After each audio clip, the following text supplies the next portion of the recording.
सुना, हाँ जवन तू गहना सब पहन के आई रहलू है वो कहाँ बा? तू ले आके हमरा के दे दा, हम सब अपना पास रख लेते नहीं, ठीक बा? ना अम्मा जी, हम रउआ के गहना नहीं दे सकते, काहे कि वो हमरा माई के आखिरी निशानी बा। हम चलता नहीं, दीदी के भी चाय देवे के बा। हाँ? हाय देखी, 2 दिन की आयल न भइल एकरा, आ चलती चलावे लागल। अरे भगवान, कब तक ले हिटलर बन कर आबू? कबो महतारी बन के भी तो देखो। महतारी बन के देखा, महतारी बन के रहम ना तो ये हमरा कपारे पे बढ़ जाए कुल। ठीक बा, तारा जौन मन करता उन करो। कसम से जिंदगी में पहली बार ऐसा चाय पी ले बनी, पीला के बाद तो मजा आ गई। तू हमरा से प्यार करेला ना, तो ऐसे छिप छिप के काहे मिलेला? ठीक ना है छिप छिप के मिलल। कहीं तोहार प्यार झूठा तो नहीं खे? बचपन में माई बाबूजी के प्यार ना मिलल, मामा ही सहारा बनले, और अब तू मिलल बड़ा तो हमके डर लगेला कि हमनी के प्यार के बीच में कहीं समाज। ए गुंजा, हमनी के बीच में हमनी के परिवार है और केहू ना, तू टेंशन मत ला। हाँ अच्छा, तोहार काम के का भाई? काम के कोशिश में तो लागल बानी, 6-7 महीना में लागत हो जाए। हाँ अच्छा ठीक बा, हम चलत आनी। अगर केहू देख ली तो मामा जी से कह दी, और उनका के बहुत बुरा लगी। हम चलत आनी। ठीक बा।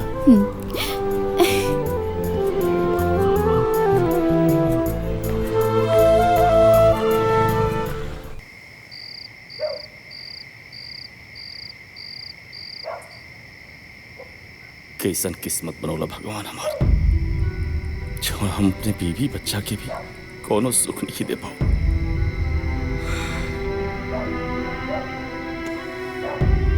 ए जी,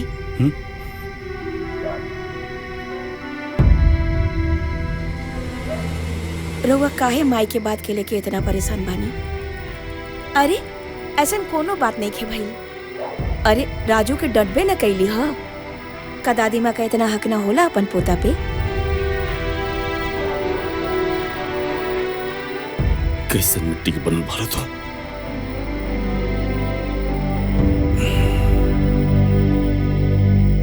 मैं तोरा के दिन रात खरी खोटी सुनावली, तब तू एक बार उनके पलट के जवाब ना दे। जवाब देबू कैसे? जो हमार किस्मत खराब बा, न हमरे लिए कोई अच्छा नौकरी बा, नहीं कुछ कमाता नहीं। अगर जो हम कमाती तो हमारा पूरा परिवार के गुलामी ना करे पड़ी। अरे रउआ का बात करत आनी? अपना घर में कोनो काम करे से केहू नौकरानी ना हो जाला। और ये रउआ का हाल बनौले बानी? ए जी सुनी ना, अगर रउआ हमार जिंदगी में बानी ना तो हमरा हर सुख बा। अब चली हंसी।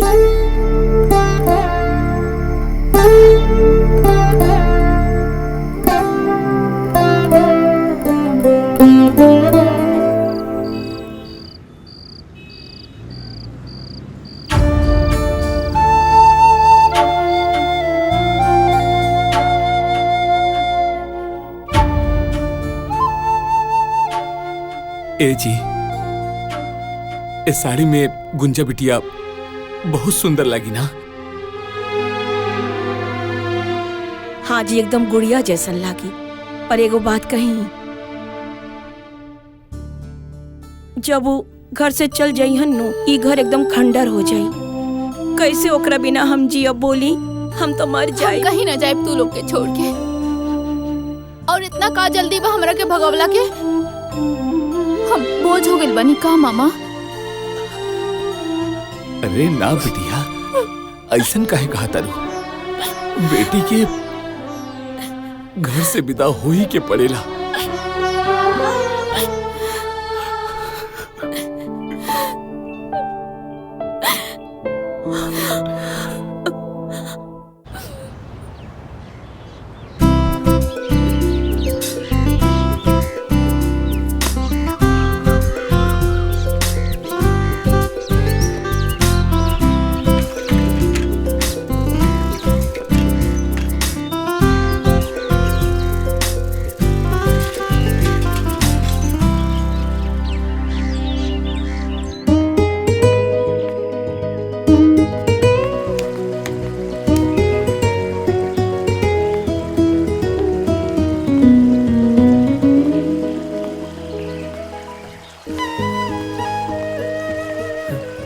गुंजा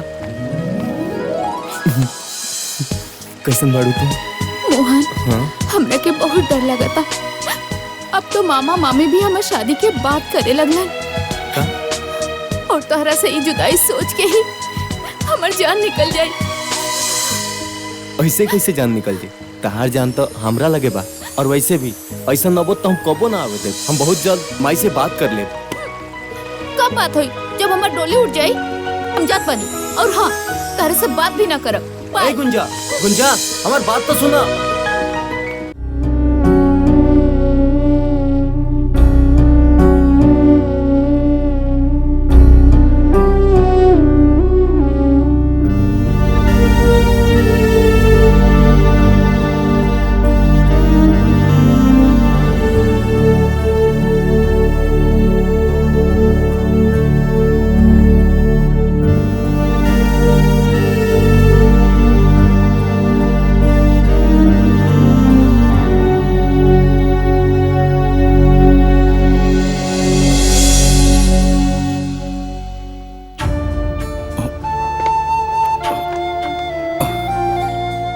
आओ बेटा।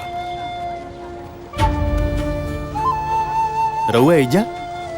आप जात रहने घरे बारिश होखे लगला तब बैठ गए नहीं जा। बाबूजी ठीक बानी न? हाँ जीजा जी, बाबूजी ठीक बानी। कौनो बात बा का जीजा? बहुत परेशान दिखता नहीं। अब कौनो परेशानी बा? न कोनो परेशानी के बारिश को असर कल बानी। अच्छा। और सब ठीक बा ना घर पे? हाँ हाँ सब ठीक बा। अच्छा ठीक बात तो हम चलता नहीं। हाँ। पार्वती और राजू राह देखा दिलो हमार। अच्छा ठीक बा। ठीक बा। कोनो न कोनो जरूर बात बाटे। एकरा पहले जीजा जी कितना परेशान कब होने की देख ले।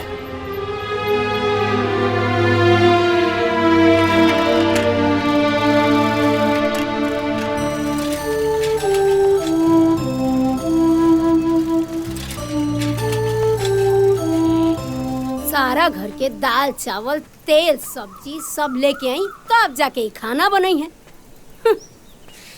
हाय देखा। अरे का रे बुटकी, पूरा दिन है झड़ुइया लगाइबे त खाना के बनाई? तोर माया के बनाई है? पकड़ पकड़ सब्जी और जाके खाना बनाओ।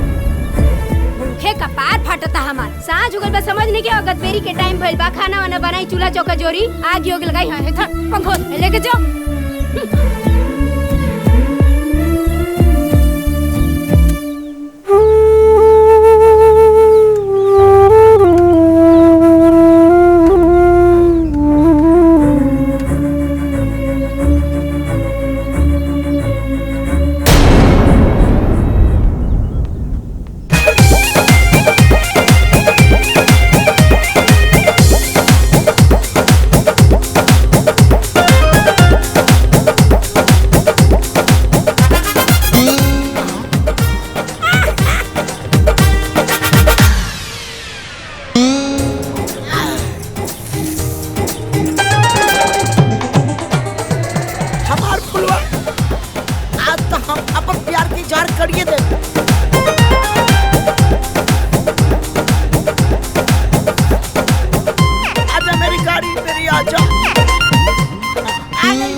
अरे ठीक बा, आई लव यू के बाद बा तो घरे बैठ के विचार करब तब बताई। ठीक बा?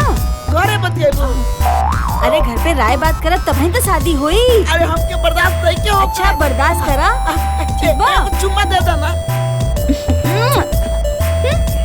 हम बताइब। हाँ हमार फुलवा, हमार फुलवा, अब हम कैसे जिया? ठीक बा, जा जा। हम ही घर के गुलामी करे नहीं की आयल। ठीक बा? कितने रहुआ काम काज के चिंता बना तो एगो नौकरानी रख ली तब हमरा के बुलाए। चाय बनावा, झाड़ू लगावा, पोछा लगावा। हमार तो जिंदगी खराब हो गई बा दिन भर खटत खटत। अपना मायका से भर भर के दहेज लेके आयल बानी। आ इतने रहुआ खाना पीना साफ सफाई के चिंता बाना तो एगो नौकरानी रख ली तब हमरा के बुलाए। अरे तू कैसन बात करता रू? अपन काम केरा न करेला। अपन काम करे में कोनो शिकायत बा? कहनी ना हमरा से ना होई त ना होई। रउआ इतने चिंता बना तो पहले नौकरानी रखी फिर हमरा के बुलाए। हम जाता नहीं अपना मई के। अरे जा जा तड़ू तो जा। जैसन गेहूं वैसन रोटी, जैसन माई वैसन बेटी। हमार त किस्मते फूट गई। कैसन घर में बियाह हो गइल बा हमार।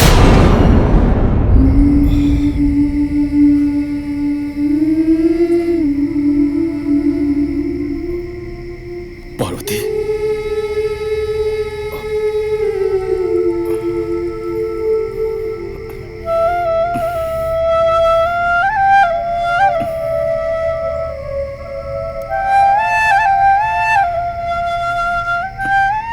पार्वती,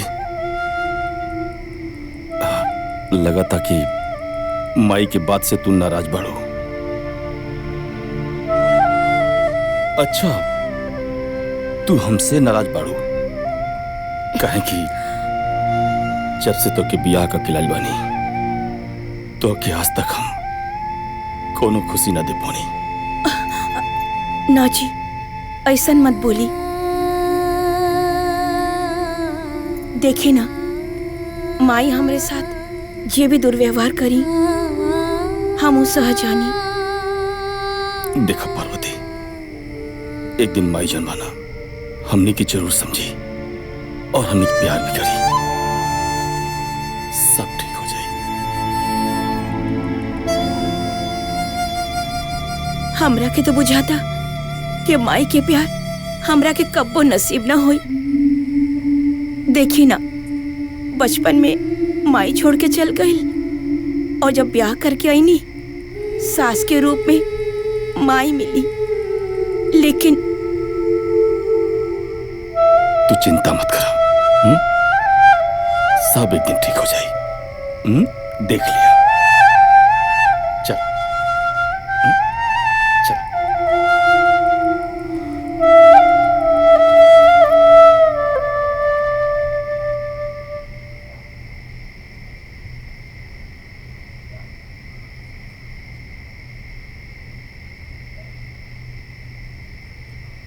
पार्वती, पार्वती हमार बिटिया, बिटिया पार्वती। बाबूजी, बाबूजी, का बोल रहे हो के? हमार बिटिया कोनो बड़ मुसीबत में बिया। हमार पार्वती हमरा के याद करतिया। ए बेटा, हमरा के ओकरा लगे ले चला बेटा, हमरा के ओकरा लगे। अरे बाबूजी, बाबूजी, रउआ कोनो बुरा सपना देखले रहनी है। अरे हम बानी ना, जाके दीदिया का हाल खबर लेके आए बाबूजी। रउआ सूती बाबूजी, वैसे भी आपके तबीयत बहुत खराब बाटे। सुबह हम जाए दीदी के सारा हाल खबर लेके आए। हम बानी ना, रउआ काहे परेशान होता नहीं बाबूजी। रउआ सूती, रउआ सूती बाबूजी। वो दिन हम जीजा जी के भी चाय के दुकान पर परेशान देखनी और बाबूजी भी आज कहते रहे कि बिटिया परेशान बिया। एकर मतलब जरूर कोनो बात बा। हम कल सुबह जाके जरूर देखे कि बात का बा और हाल समाचार ले। यह सही रही।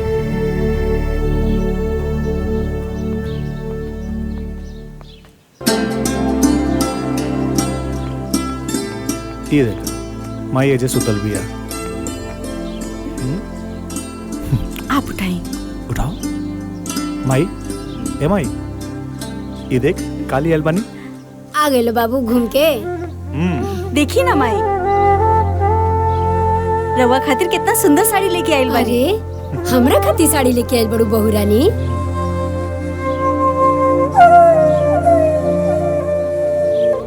अरे वाह, बड़ा नीक ले आइल बड़ू। एक रंग बड़ा सुंदर बा। अच्छा भैया, खाली माई खातिर ले आइल बड़ा, हमरा खातिर ना। अरे पागल। चाचा, हमरा खातिर का ले आइल बनी? हाँ? का लेके आइल बड़ा? जब देखा तब भाग के चल आवेला और गले लग जाला। जा अपन पापा से मांगा। जानवी, लड़का से ऐसा ना बात करे के चाहिए। इला बाबू, ये तो हरा खातिर। अरे का गलत कहता रही हो? एके अगर अपन शौक पूरा करे के बा तो अपने बाप से कहे। वो पूरा करी, ते काहे करबे?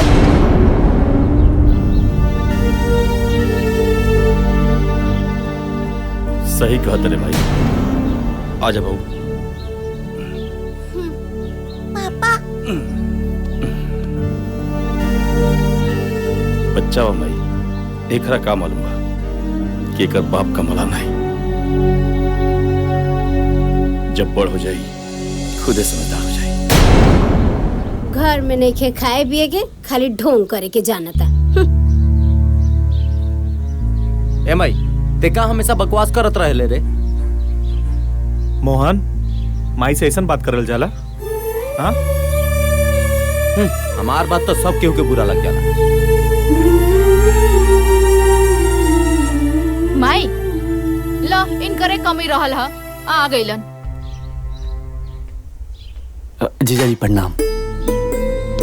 राजू। हाँ प्रणाम ठीक बा ठीक बा। अब गोड़वे छुए के रहल है तो नोटे के बंडल ले आके धो के छुएले रहता। बाकी ना, भिखारी जे बाड़े सन कहाँ से दे बसन।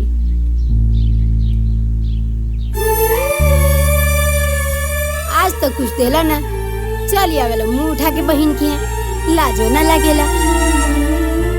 खाए के मिल जाइए अच्छा अच्छा। ना ना माँ जी, ऐसा कोनो बात नहीं खे। हम दीदी के हाल चाल लेवे आए रहनी, हो गई। अब हम चलत नहीं। अरे बाबू तू बैठा, हम तोहरे लिए नाश्ता पानी ले आवत हनी। ना ना दीदी, तो उससे मिले आए रहनी। सुंदर, अब बाबूजी की तबीयत ठीक बा ना? हाँ बाबूजी ठीक बने। माई आइल बड़े जई हैं कि रही हैं? ना ना हम चल जाए। ठीक बा दीदी। ठीक बा माँ जी, प्रणाम। हाँ ठीक बा।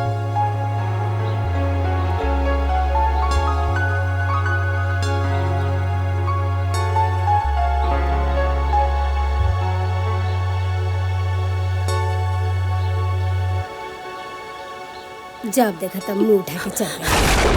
अरे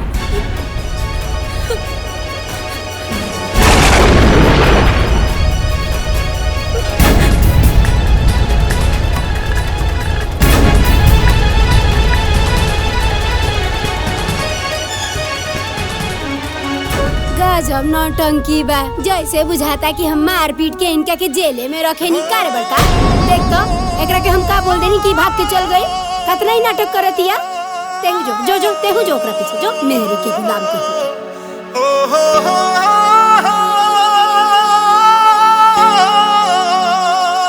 बाबूजी। अरे सुंदर, तू आ गेला बबुआ। हमरा लगल कि 2 दिन बाद आईबा। कैसन बिया हमार पार्वती? ठीक बिया नो? बाबूजी, दीदी तो हमके आ ही ना देते रहे। और जीजा जी तो नाराज हो गए बाबूजी कि हम काहे घरे जाता नहीं। वो तो कहने कि बाबूजी की तबीयत खराब बा, दवा खाना पीना सब हमरे देखे के पड़ता है। तब तो हमरा क्या देवन बाबूजी। ए बेटा, पार्वती हमरे बारे में कुछ ना पूछत रहे।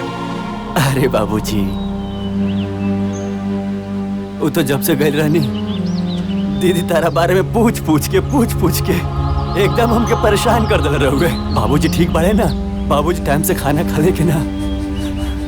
बाबूजी टाइम से दवा लेलन के ना? जब से गई रहनी ना बाबूजी, वो तारा बारे में पूछ पूछ के बाबूजी बहुत परेशान कर रहे। बाबूजी का बताई बाबूजी। दीदी, अरे जेकर तो राम जैसन पति हो के ओकरा का दिक्कत हुई बाबूजी? वो तो राज कर दिया, राज। बाबूजी बहुत खुश भी है बाबूजी। हमार नात ठीक बान। अब तो बड़ हो गई लोग की, अब तो डोलत होगी ना। अरे बाबूजी, वो तो दौड़त आवे। जैसे ही गई नहीं, हमसे लागल पूछे, नाना हमरा खातिर कुछ ना भेजलन का मामा? हम कुछ ना लगनी है बाबूजी ओकरा खातिर। का बताई, बहुत भुलक्कड़ बानी हम। हे भगवान, तुहार लाख लाख शुक्रिया बा। हमारे पार्वती का ऐसा घर मिलल, वो सुखी बिया। बस हमारे पार्वती पर ऐसे ही कृपा बरसौले रहिए भगवान, ऐसे ही कृपा बरसौले रहिए। ठीक बा बाबूजी। अरे वो सूती, हम थोड़ा हाथ मुंह धो ली बाबूजी।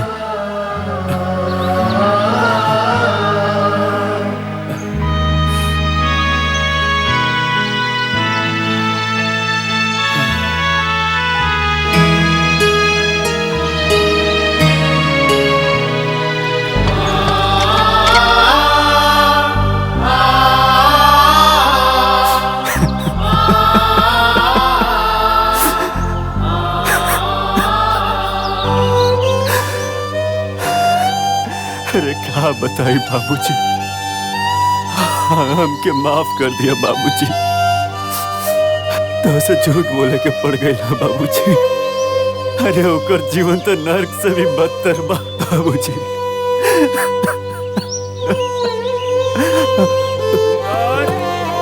ए सुंदर। हाँ बाबूजी।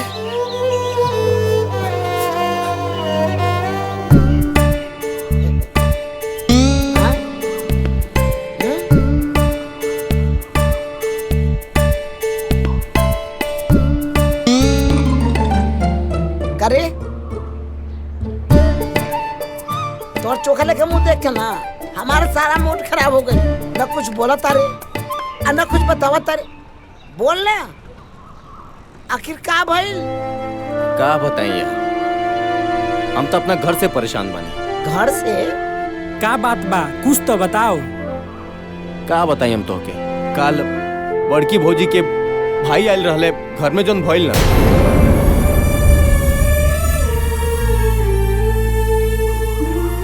बस कर यार, तोर दुख बड़ी कहानी सुनकर हमके रुआई आवता। एगो तो हम पहले से परेशान बानी, वही में एगो तो आ टेंशन। का बोल तारा के नहीं जानते ऐसन का हो गइल? हमार फुलवा हमरा के छोड़ के दूसरा के बाग फुलातिया। कल जात रहले प्यास लगा और बोलुआ के बाहों में चिपकल रहे। बहुत दिन हो गए तो से बात केला, कहाँ रहलू इतना दिन? अरे बड़ा मुश्किल से तोरा से मिले आइल बानी। इतना हमार फुलवा इया ये ससुरा कोना, ये ससुरा फुलवा हमार गर्लफ्रेंड के साथ। अरे हमर जान गुपचुप करत बा। अब तो बर्बाद हो गई। अच्छा चला कहियो। अच्छा चलो।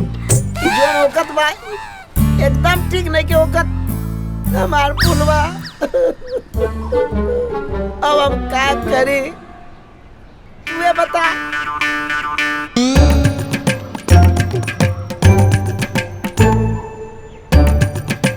तुहार हमार एक की कहानी बा।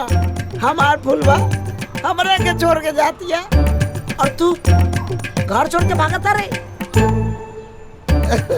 छोड़ यार, भगवान बाड़े ना।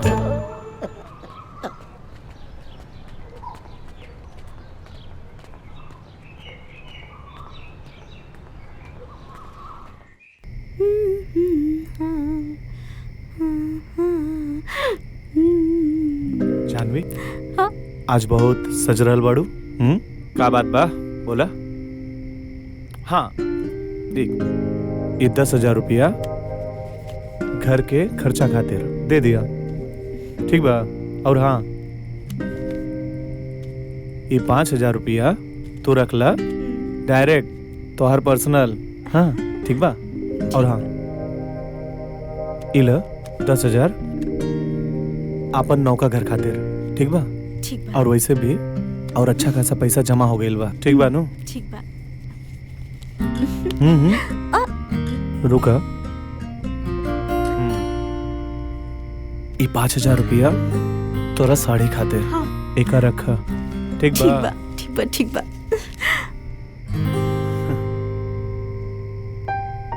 ई तो वो बहुत अच्छा कहनी। एगो बात कही, लेकिन वो के माने के पड़ी। अच्छा एगो बात बतावा, बड़ा रोमांटिक होके कहा ताड़ू। ई बतावा, आज तक हम तोहार कौन सा बात ना मननी है? वो हम ई कहे के चाहता नी, रउआ जोन ई 10,000 रुपया घर में देता नी, वो देवे की बात नहीं खे, बस रउआ कमाई जाता ही घर में। देखा, तू बात तो सही कहा ताड़ू। एगो बात बतावा, भैया का कमाई धमाई बंद बा और जोन भी कमा ले थोड़ा मोड़ा तो दे ले नो। रउआ के समझावल बेकार बा। कितना समझावता नहीं, लेकिन रउआ समझे के तैयारे नहीं की होत। सब लोग अपन परिवार देखे, रउआ अपन परिवार देखी, वो अपन परिवार देखी है। तू अपना दिमाग पे ना ज्यादा बोझ मत डाला। और सुना, और जौन नयका घर बुक कईनी है ना, जब वहाँ हम सबे चल जाए ये सब छूट जाए। रउआ ना खाली भैया भाभी के चक्कर में लागल रहेले।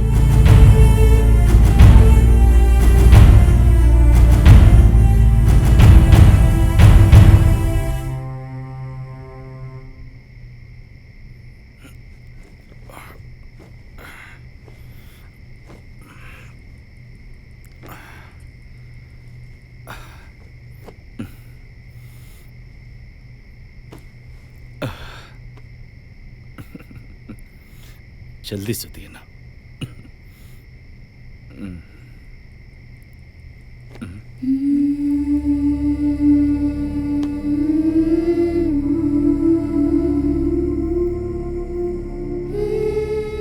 पार्वती, का भाई आज के फिर कुछ कहा लगा जौन तोर चेहरा उतरल बा इतना? ना, ऐसन कोनो बात नहीं है।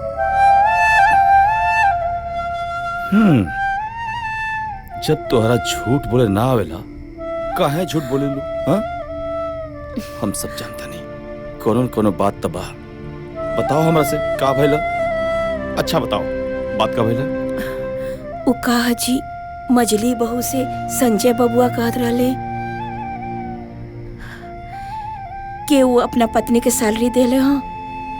कहलन हा कि 10,000 घर के खर्चा और 5,000 तोहर पर्सनल खर्चा और 10,000 उ जो नौका घर खरीदा था और ये 5,000 के तू साड़ी ले लिया। और वो कहनी है कि बड़का भैया तो कमाते नहीं खन, जॉन कमा के देता रहा, घर खर्चा वही से चला था, बाकी रहुआ कुछ बुझाला ना।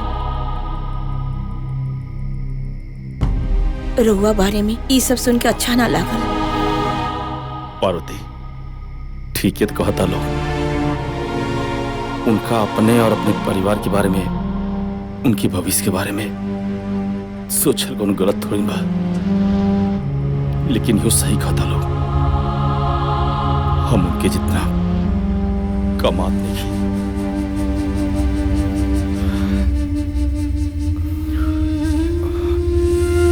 खैर छोड़ो सब, चला आराम करा।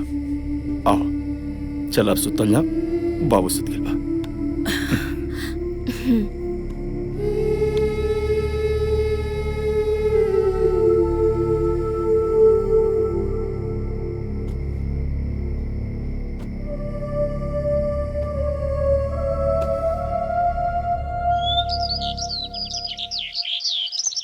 अरे हाँ हाँ सर, हम टाइम पे पहुंच संजय जाए। बबुआ नाश्ता तो करके जाई। गंवार का गंवारे रहबो का भोजी। और वैसे भी तोरा के देखे मालूम कि वो काम से बाहर जाला तो ओकरा पीछे से टोकल ना जाला। और वैसे भी जौन बनौती तू लगन के लागल बा ना, वो हमसे दूरे रहे।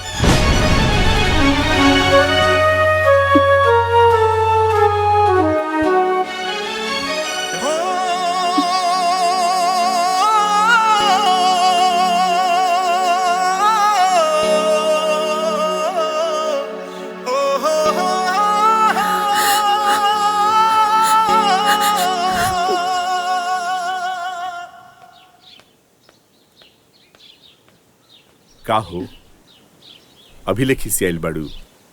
चला घरे चला। हम रउरा से कहले रही ना कि जब तक नौकरानी ना आई हम घरे ना जाई। वैसे भी पूरा परिवार के खाना हमरा से ना बनी। अरे अब तहरा से अच्छा हम कहाँ से खोज के लिए आई? का एकर मतलब हम नौकरानी हई? अरे ना ना, हमरा कहे के ई मतलब बा कि तहरा ऐसन स्वादिष्ट खाना कोनो नौकरानी बना सकतिया। अरे बाप रे बाप, आज तो हमार जबाने फिसल गई रहल। अच्छा बाई खिसियाइल ना। का कहनी हा? अरे कुछो ना, हमरा ई कहे के बा कि तू जब देखा तब केहू के सामने हमरा के कुछ बोल देलू। हमार कोनो इज्जत बाकी ना। अगर रउआ इतने इज्जत के परवाह रहित ना तो रउआ यहाँ ससुराल में आके ना बैठती। और ऐसे भी कान खोल के सुन ली, जबले नौकरानी ना आई हम घरे ना जाई तो ना जाई। हे भगवान, अब एकरा के समझाओ।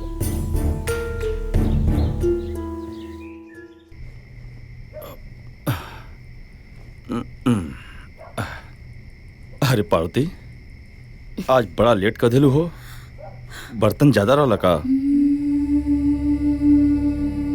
अरे का बात बाटे, तो हर चेहरा काहे इतना उतरल बा? अरे तोहरा तो बुखार बा हो। ना ऐसन कोनो बात नहीं के, थोड़ा सा बुखार बा ठीक हो जाई। थोड़ा सा बुखार बा ठीक हो जाई? हाँ, तोहरा अपन परवात कोनो करे नहीं। तू हमके बताओ ला तो डॉक्टर के पास जाके दवाई तो ला लेती। हाँ, एक काम कर, चलो बैठा। सुता तू आराम कर। चलो चलो आराम कर बेटा, बेटा आराम से बेटा।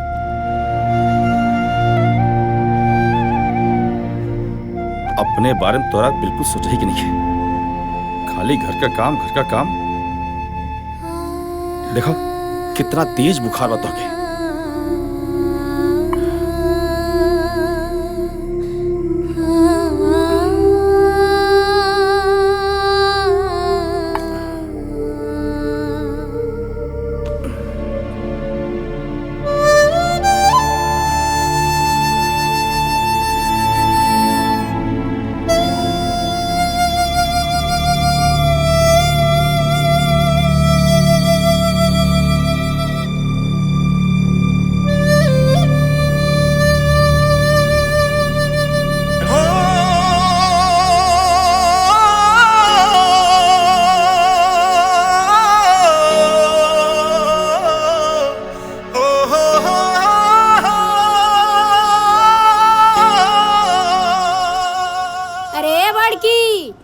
भिखरनिया पता नहीं कहाँ बिया, चाय पानी कुछ ना मिलला। घाम चढ़ गइल कपार पे, लेकिन चाय पानी नसीब ना भइल।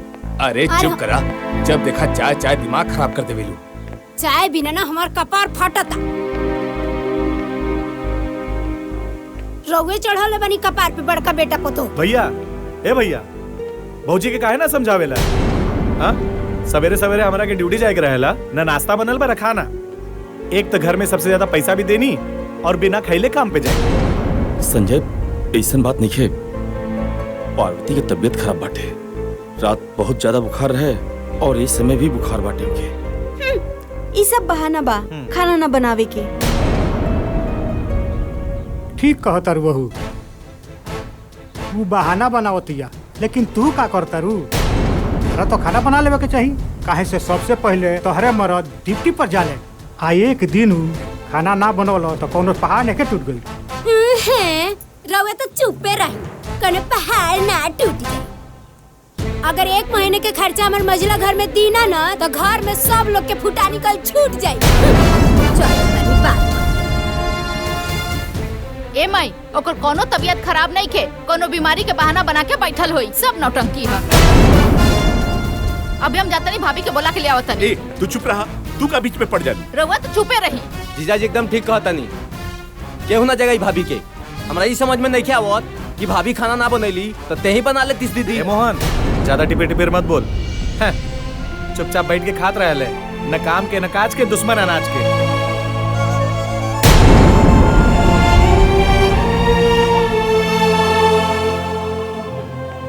भैया हमरा के जौन बोले के रहल हम बोल देनी है, दोबारा ऐसा ना होके के चाहिए। चला खाना बनैला के अलावा और कामे का बा दीदी के?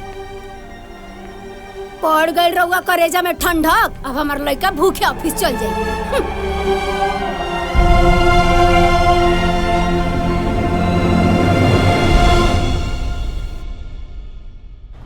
चाचा कुछ जरूरत रहा एक वैसे मिले ही नहीं है। चाचा अभी ले हमार सीमेंट बालू ना गई, हमार सब लेबर अभी ले बैठल बारे सब। बाबू कहा कि लेबर बहुत कम बाड़े, लेबर नहीं खन, यही से तोहार सीमेंट बालू भी ना गई। लेबर अइहे तो तुरंत तोहरा के भेज दिया जाए। जल्दी गिट्टी बालू पहुंचवाई, और ना तो हम दूसरा जगह से जाके ले ले। ए भाई तू चिंता मत कर, तोहर गिट्टी तोहर यहाँ पहुंच जाए। हाँ तू जा।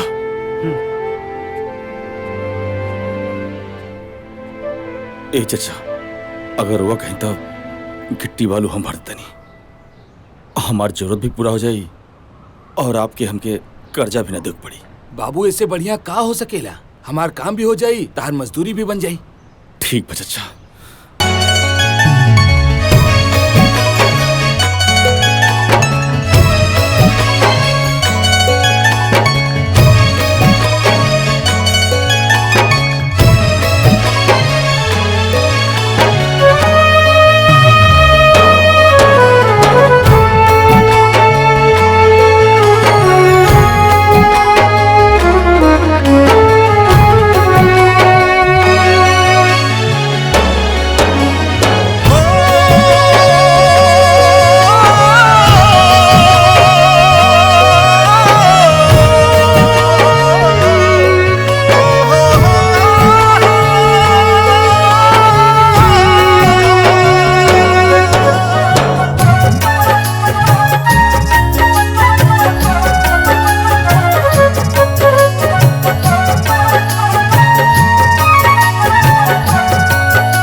कितना हो गया पैसा? 200 रुपए।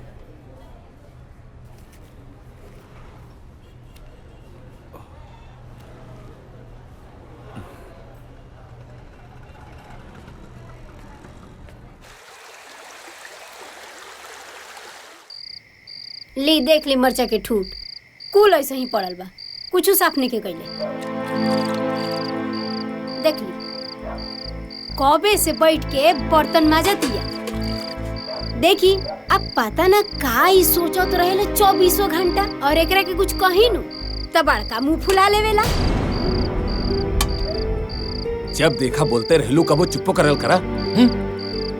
ना बोली नु त पता ना का एगो मझिला हमार कितना कमा के ऊ कमा के ले आके देत रहो, आई सब लोग बैठ के खात रहो। हम कुछ कहे नहीं तो रउआ बुरा लग जाला। 2 घंटा से बैठ के ही बर्तन रगड़तिया, ई रउआ ने खेलो कर हैं, लेकिन हमार बोलल का लोग जाला।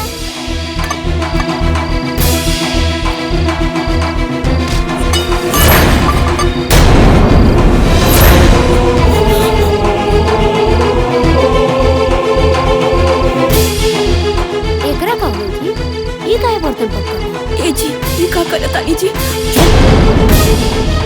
कुछ मत बोलिए।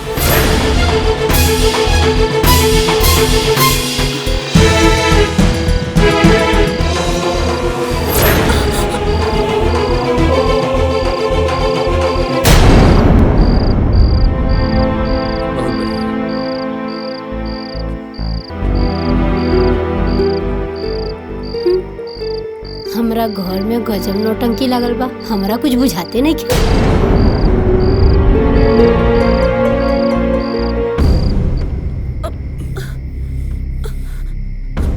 बैठा। सुनी ना हमार बात। एकदम चुप रहो।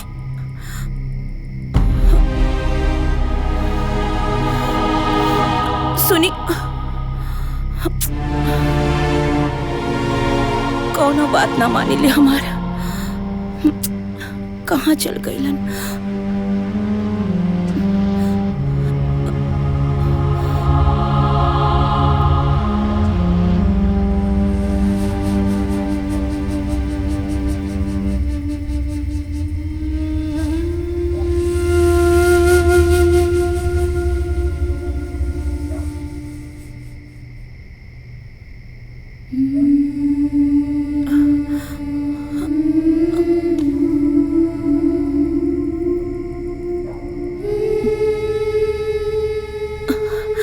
हमरा भूख नहीं खिला। खा लो चुपचाप, खाना खा। तो के मना कर ना, तोहर तबियत खराब बात हो काम नहीं करके, लेकिन तोहरा हमार बात तो सुने के बा नहीं। तो कुछ हो जाई तो तू हमार बात खाई सुनबो। अपने मन का खाली तोहरा करे बाटे।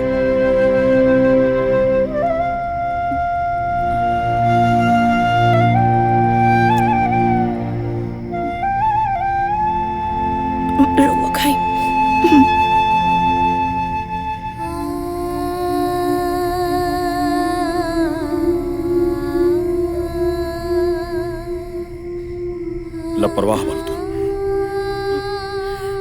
हमरा के कुछ ना होई। कुछ ना होई। इतना बुखार में तपत तलो कर बाद जाके सारा बर्तन माज दो। हम ठीक बानी। तोहरे खातिर दवाई ले गेला नहीं, लखा लखा एक और खा।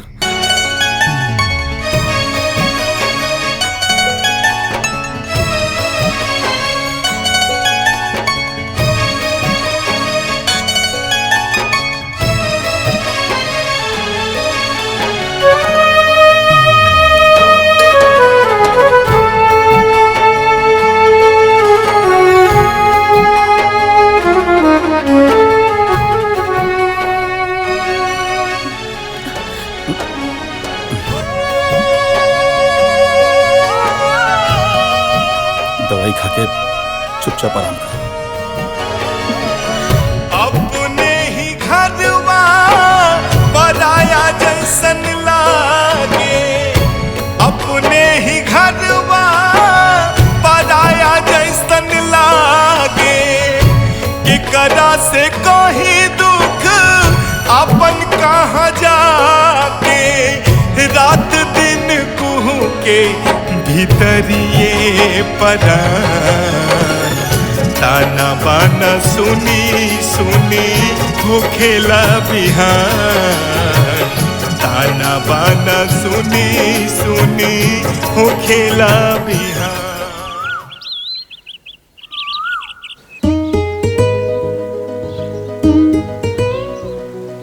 गुंजा एगो बात कही। कहा? जब से तू हमारे जिंदगी में आइल बड़ू हमरा जिंदगी जिए के आधार मिल गइल बा। जब तक तोहरा के ना देखे नी हम अपने आप के अधूरा महसूस करे नी। हाँ तार ऐसने बात तो जादू चला देले बा। दिल में भी बाड़ा और दिल लगी भी करेला। दिल लगी ना इस सच्चा मोहब्बत बा जैसे लैला मजनू हीर रांझा कहले रहला ना वही मनमोहन के गुंजा से प्यार बा। हाँ बात बनावे के तो केहू तारा से सीखे। अच्छा एगो बात बतावा, तू अपना घरे अपना माई बाबूजी से हमनी के शादी के बात कइला? बात तो ना कही लेकिन बहुत जल्दी कर ले। काहे ना बात कइला? अरे ये सब छोड़ा, चला तोहके तारा मामा के घर छोड़ देता नहीं। अरे इतना गुंजा हिया बाकी तो कॉलेज गल रही है और ये लड़का के है जेकरा साथी बात करता रही। अच्छा आवा तू आज घरे तोहरा के तो बतावता नहीं। बस गुंजा अब एक और शब्द ना हम जेई अपन आंख से दिखले रह काऊ झूठ रहे।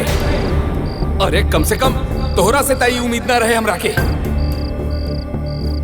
बतावा तू बतावा एकरा के कि जब 2 साल के रहली है ना ता हमार दीदिया एकरा के हमरा गोदी में दे के मर गई। तब से हम प्रण कैली कि हम अपन औलाद पैदा ना करब। और ही अरे कौन कमी रह गई हमरा प्यार में जे पराया लड़का खातिर तू अपन संस्कार भुला गेलू। तू हमार विश्वास और घमंड के दोनों के तोड़ देलू।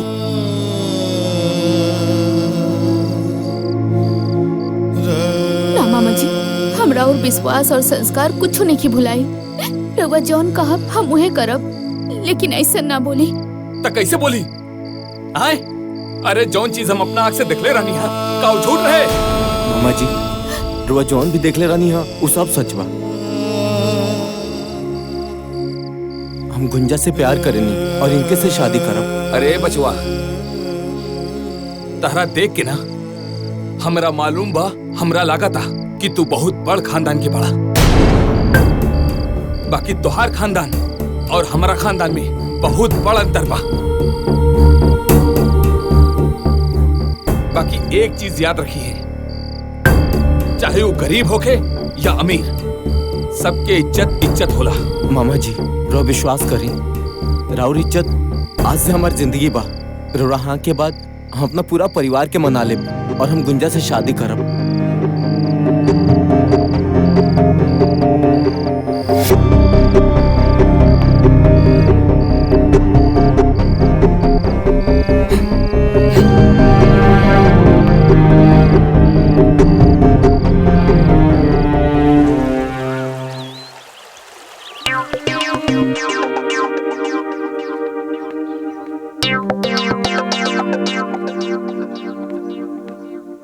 ए भौजी, भौजी। अरे देवर जी का बात बा, आज बड़ा खुश लागतानी। ए भौजी का बात बाकी रवा से एगो बात। ए भौजी एगो लड़की से हम प्यार करेनी, ओकरा से हम शादी करके चाहतनी। सुनी भौजी माई से बात करी ना रुआ शादी खातिर। पहले ई बताई कि ई गुंजा के है जी, कहाँ रहेली, उनकर माई बाबूजी का करेलन? ए भौजी सुनी ना, उनका घर के सब लोग तैयार बा, बस रो माई से बात करी ना शादी करे खातिर। प्लीज भौजी बात करी ना भौजी। हाँ ठीक बा। बाकी रउआ तो जनबे करेनी हमरा पे अम्मा जी हमेशा जरल रहेनी, फिर भी सही समय देके हम बतिया ले। हाँ भौजी बतिया ले प्लीज। ठीक बा भौजी चली, दिए कपड़वा लेता नहीं हम चली। अरे वाह देवर जी। बड़को अरे महाराज लड़की बहुत सुंदर बिया। ओकर घर दुआर भी बहुत बढ़िया बा। उ लोगन के कोनो चीज के कमी नहीं खे। प्रणाम पंडित जी। प्रणाम प्रणाम। लिली पंडित जी मुंह मीठा कर। हाँ हाँ लेता नहीं। हो पनिया दो। का हो ठीक बाड़ा नु? पंडित जी तो बुझाता कि तोहर ब्याह कराइए के मनी। जीजा जी रो तो पता बा, ऑलरेडी हम गुंजा से प्यार करेनी, उनकरे से शादी करब।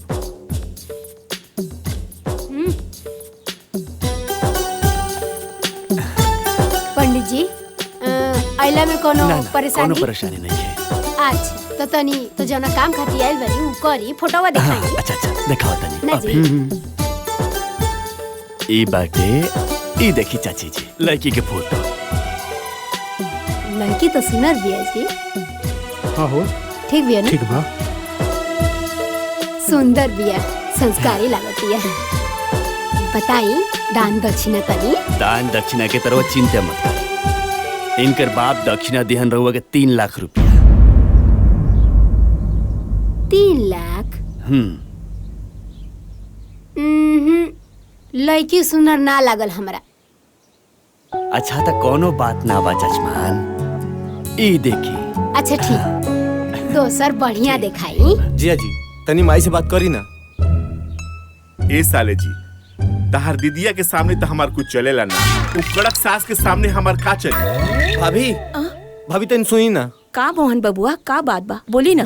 ए भाभी माई से बात करी ना, गुंजा से शादी करे खातिर। देखी बाबू अब हमरा से कुछ ना हो पाई, अब जॉन करे के बाद रहुआ करी। ठीक बा हम चलता नहीं। ए भाभी बहुत बड़का घर के लड़की बिया और दूसर बात माई बाप के इकलौती बिया। सब रौरे धन बा। दक्षिणा के तो चिंते छोड़ दी। लड़की जब इकलौती बिया तो सब कुछ तो रौरे नु बा। 10 लाख रुपया आपके मिल जाए। का? 10 लाख रुपया आपके। 10 लाख मिली? अच्छा और का मिली? ठीक बिया। अब मुहवा तो सुनरे बा। इतना मोट लड़की से शादी हुई हैं? आपन लड़का कितना स्मार्ट बा, मोट लड़की से शादी हुई। आ तोनी मोट बिया त का होई? आ इतना बड़ घर में आई तो दिन भर चली दौड़ी चिड़ै लेखा फुदुकी और हम प्यार से ओकरा के चला चला के दुबरवा दे। लड़कवा के देख लेती। का? रवा हमार लड़का देखा? लाखों में एगो बा हमार लड़का। ए जी रउए कोनो उपाय लगाई ना, हम गुंजा के बिना ना रह पाई। प्लीज जिया जी कुछ करी। ठीक बा अब बुझाता हमरे कुछ करे के पड़ी। कहाँ रह गई ई दोनों ससुरा? कोनो कामे के नहीं खे। अन्ना फोन उठावता। रुका हम फोन लगावता। हेलो सारे भी कसवा कहाँ बारे रे? कब से तो के फोन लगावता नहीं सुनाई नहीं खे दे। आजा सुन मोहना कहाँ बा? तोहरा पता नहीं खे मोहन के शादी होता। अभी जाता चाची के बता। मोहना ए चाची चाची चाची चाची चाची का हरी लगना काहे चिचिया तेरे दे? कौन आफत विपद आ गइल बा कि ते है लंग धड़ंग हमरा दुआरे पे खाड़ बाड़े हैं? अच्छा चाची ए मोहना तो का बोल झूठ कर? मंदिर में शादी करता है। बियाह कर ले लो से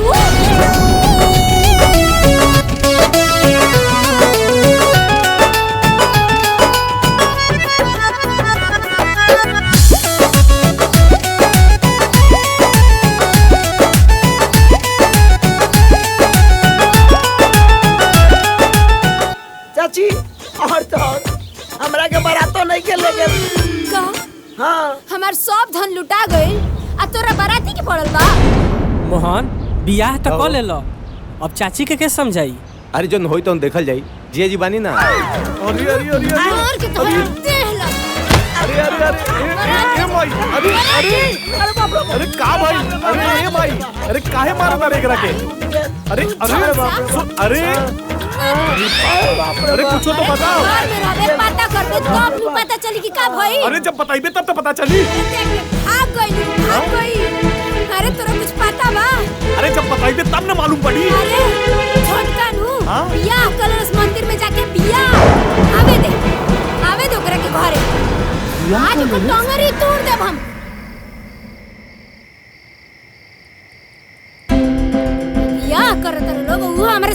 पीना। बैठ जो, गोड़ दुखात होई। ते बैठ, तोरे गोड़ दुखात होई, हमार माथा दुखाता।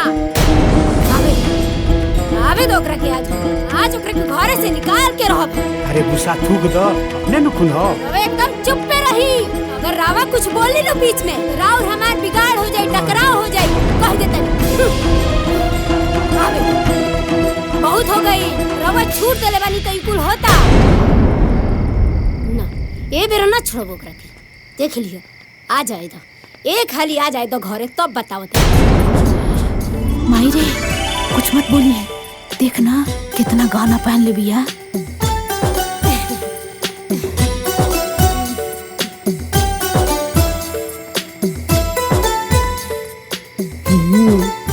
गाना तो खूब भारी पहन लिया। का बात बा, बहुत बढ़िया। नथियो असली लगता।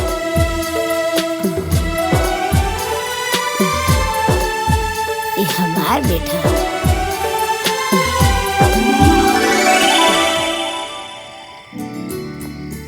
चलिए देवर जी। चला। ठीक भइला कि हम डटनी है ना। आई देवरानी जी, आई बाबूजी। प्रणाम बाबूजी। गोलातन बाबूजी।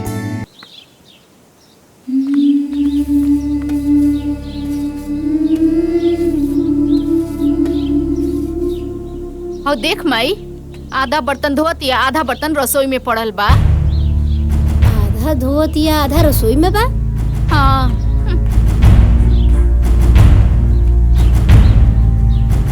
और सारा बर्तन पड़ल बा तो वो कौन बर्तन धोतिया?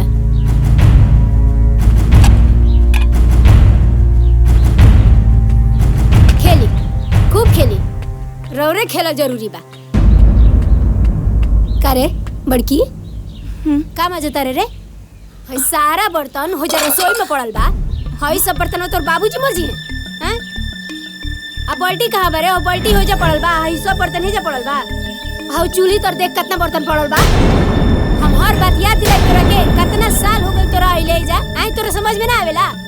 भिखारन कही के माँ बाप तो कुछ देलस नहीं, हमार बर्तन है, हमार बर्तन। चोर कही के जात देखा तब मनहूस लेखा बैठा रहतिया, काम करतनी के करा से कहीं दूर पागल करके रख देले भी। अपन कहाँ जाके रात दिन कुहू के भीतरिए परान। अच्छा, ताना बाना सुनी लगा था कि हमरे कुछ करे के पड़ी। जब देखा तब ये लोग बड़की दीदी के सतावत रहेले। ताना बाना सुनी सुनी हो खेला बिहान।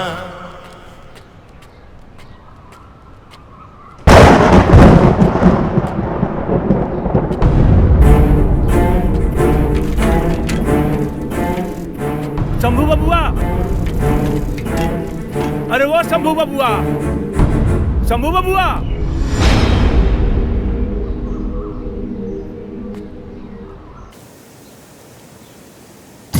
अरे भाग्यवान, छोटका के शादी हो गई, लगता खुश बाड़ू। काहे खुश ना रह मोहन के बाबूजी? अब हमरा मोहन के पसंद होला और जानता नहीं कालू ओकरा के हानि छुआ देनी है। घर के सारा काम काज में लाग गइल बिया, बड़ा अच्छा से करती और गहना भी कितना पहन के आइल बिया नु। किचन के सारा काम संभाल लेली। माजी चाय ली।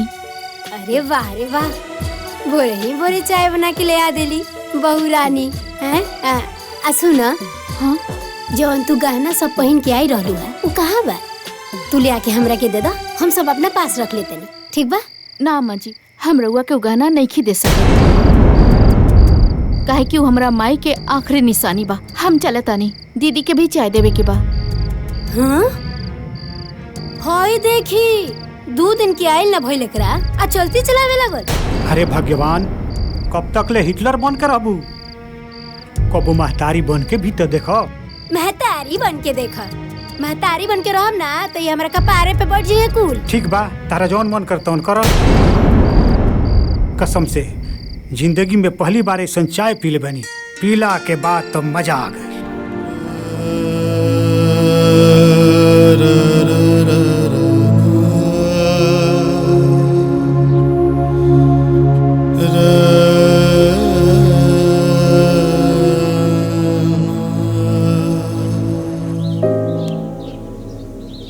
जब से हमारा जिंदगी में आयल बड़ू हमार जिंदगी सुधर गइल बा।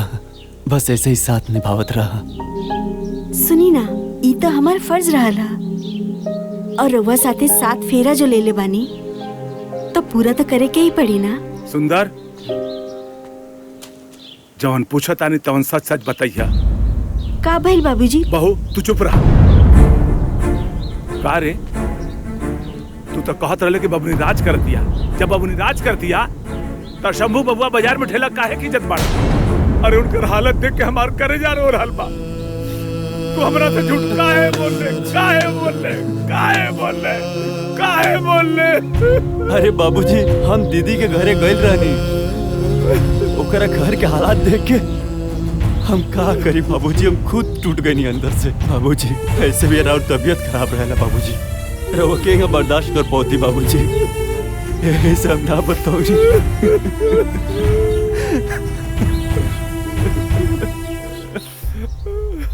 तू हमरा से झूठ काहे बोल? हमरा से साफ साफ बताओ कि न चाहत रहे। कहाँ जरूरत रहे झूठ बोले की?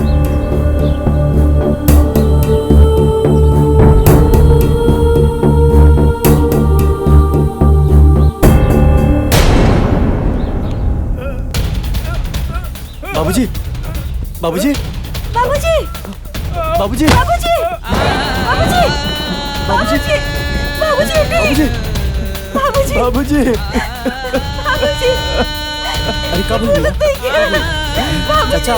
ए चाचा, सुंदर भैया का हो गई चाचा के? का हो गई?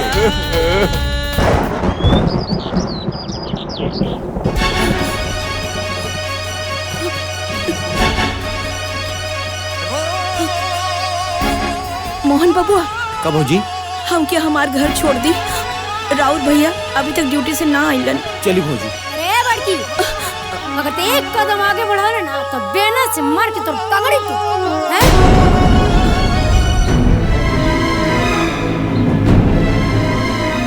अरे मारे वाला तो मर गए, ते के जाके जिंदा कर देबे।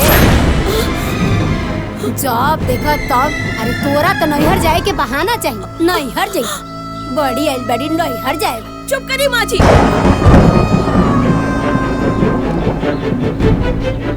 रउआ जीते जीता हमरा बाबूजी से मिले न देनी, और आज वो मर गईलन, रउआ फिर भी मना करत है। अरे कम से कम एक बार उनकरा के देख तो लेवे थी। तो इतना हिम्मत? अरे माई का हो रहल बा? चली भौजी, भैया सुनिए तो खुद आ जाए। चली, माई के तो कुछ बुझाला ना। का भइल? अरे वो जुबान लड़ाती है हमरा से, देखा तारा बड़की के? अरे जाए दे रे माई, वैसे भी होकर बाप मरल बा।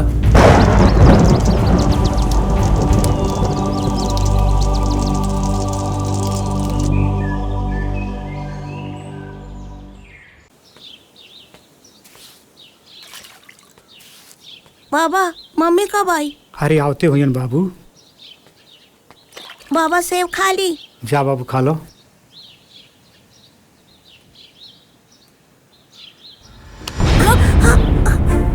सेब खेबे हैं? इतना सेब खाए के मन बना तो अपने बाप से बोल, बाजारे से जाके खरीद के ले आवे। बिस्किट खाए के औकात नहीं खे, सेब खाई है। तेरे बाप 1 रुपया कमाइए ना, अब बेटा चल बड़े सेब खाए। चल भागी से भाग।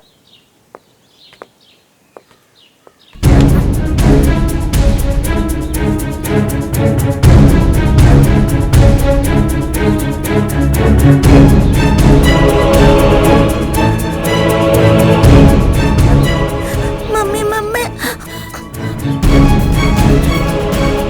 रउआ सेब खाए के इतने शौक बा तो रउआ बोली बाबूजी के कमाई के। तो इतना गुंजा, तू माई के हाथ से सेव काहे छीन लू हो? हैं? है तोरा बाबूजी के कमाई देखा दिया, हमरा हाथे से सेब छीन लेलस। गुंजा माफी मांगा। हम काहे मांगी माफी? जो अम्मा जी कहनी है उहे हमहू कहनी है। मोहन,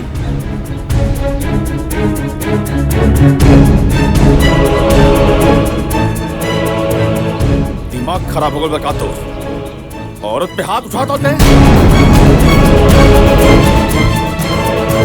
अच्छा भैया, ई जौन माई के साथे कैली है वो सही बा का?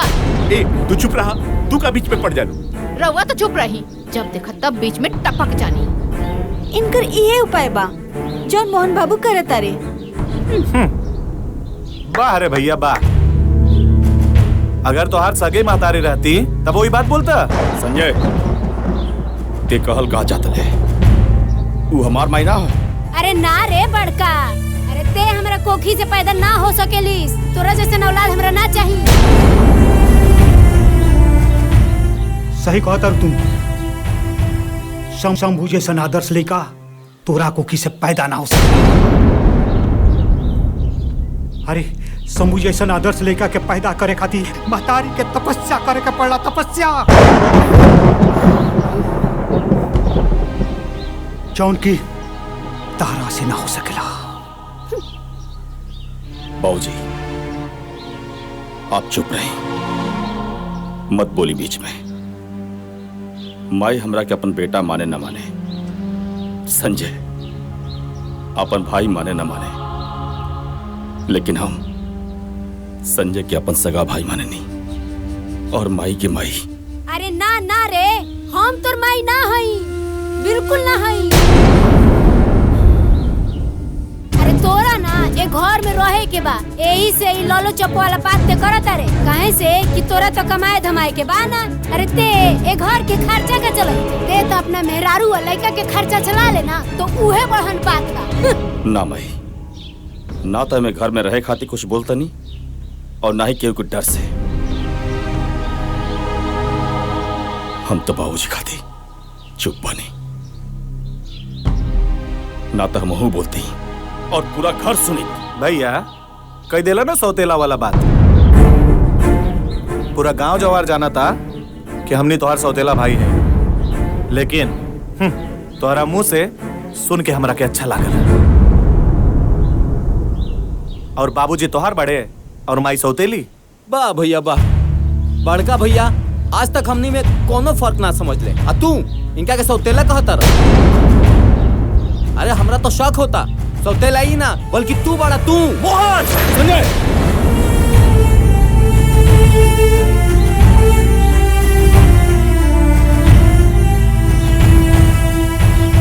कहा ना, जेकर पैसा लागेला ना ओकरा के ही पता चलेला ओकर दर्द। और वैसे भी अभी घरे में जे कमाई और राजू के बाद घर में सब अलग अलग रही हैं। गलत परिवार बिखर गई, भगवान बिखर गई। कबो सोच ले भी ना रहनिया कि हमार हसत गलत परिवार बिखरी।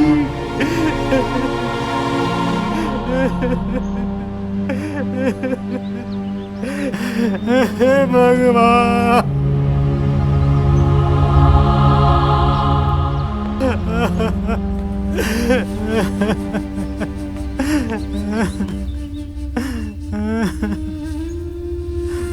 बाबूजी माई हमरा के भले सौतेला समझे, लेकिन हम आपके आपन खून है ना। बोली बाबूजी, बाबूजी आप जनबाना हमने के साथे रहो, हमने के साथे। बाबूजी हम जब से घर में आइल बानी, माई के भी प्यार रउए से मिलल बा, और हमने की रउए बिना नहीं रह सकत।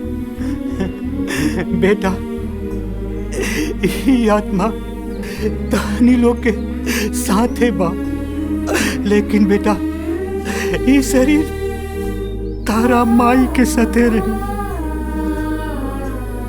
कहे से हम उनका से शादी करके ले आइल बानी, शादी करके अब तक शरीर मरला के बाद ही अलग हुई बेटा, मरला के बाद ही अलग हुई।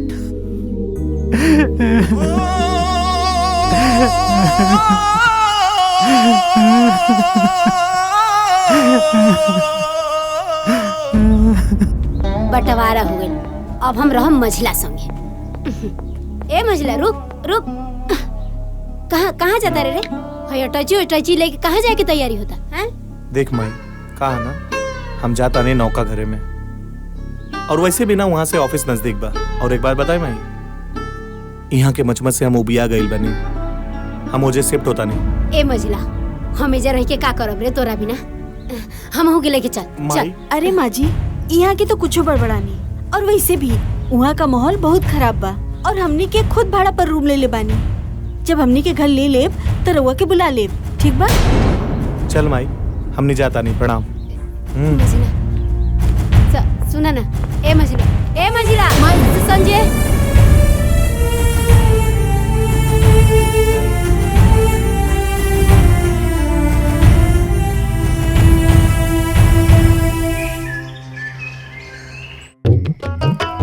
इहे दिन देखे के बाकी रहला हमारा बुढ़ौती में चूल्हा फूकी खाना बनाई।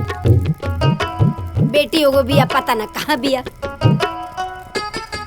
का हो शंभू के मम्मी, सुबह सुबह खाना बनाओ तरू? अरे चाय बने तू तो पी लेती तो मूड फ्रेश हो जाई। रौरा के तो चाहवे पड़ल बा। हाँ, दूध में काम करी का? एक बार चाय बनाई, एक बार खाना बनाई, खाना बनाओ तरी उहे रहो खाली। इहो हमरा बस के बात नहीं थे। अब जाके हम चूल्हा चौका फूकी। ए समय में, ए उम्र में बेटा पतोह वाला हो गई नी, 3 गो पतोह, सास खाना बनावतिया। तने ठीक से डालो तनी तेलवा, एकरा बाबूजी के निमन लगी खाए में।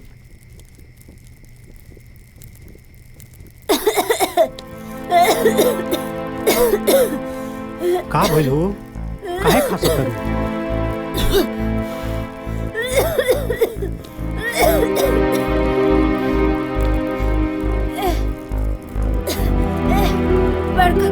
बाबूजी। अरे शंभू के मम्मी, ये का हो गई? बहू, अरे मोहन, देखो तो तारा माई के का हो गई? अरे माँ जी का हो गई? माँ जी के का हो गई? का हो गई? संभल के। ध्यान से, ध्यान से।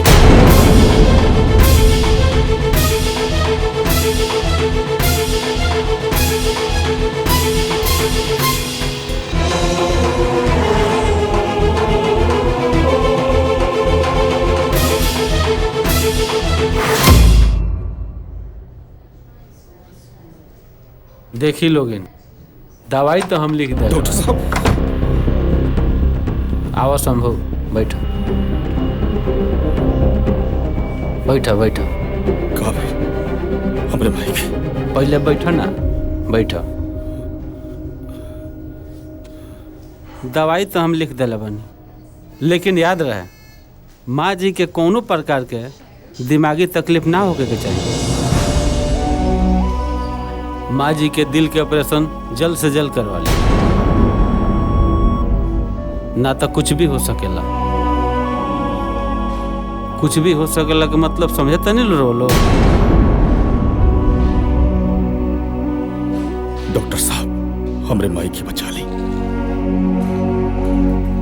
और ये बताएं कितना टाइम बा उनके इलाज का दी? आप पैसा चिंता मत करें, हम अपने आप के बेच दे, लेकिन पैसा का इंतजाम जरूर करो। हमके ये बताएं कितना पैसा लगे उनके इलाज में? हाँ डॉक्टर साहब, जौन भी बात बा साफ साफ बता दी, कहे कि माई के इलाज में कोनो कमी ना रह के चाहिए। हम तो रउआ लोग के हालात जानत नहीं। रउआ लोग मात्र 5 लाख के इंतजाम करी। 5 लाख रुपया? अरे इतना पैसा कहाँ से आई? बाबूजी अब चिंता मत करें, हम कहीं न कहीं से 5 लाख का इंतजाम जरूर करो। देखी, रउआ लोग बाहर जाई, हम यहाँ से कुछ अकेले में बात करे के चाहता नहीं।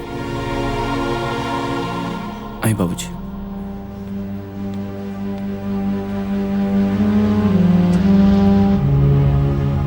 बताएं डॉक्टर साहब। देखी शंभू बाबू, आ माँ जी के ऑपरेशन खातिर इतना सारा 5 लाख रुपया रउआ कहाँ से लेके आए? आप चिंता मत करें डॉक्टर साहब, हम इलाज जरूर कराएं। कहीं से भी इकट्ठा करे पड़े पैसा हम जरूर खा। तो ठीक बा शंभू बाबू, हमनी के लगे 1 महीना के समय बा। 1 महीना के अंदर अंदर अगर माँ जी के ऑपरेशन हो गई तो सब कुछ ठीक हो जाई, ना तो हम कुछ ना कर पाए।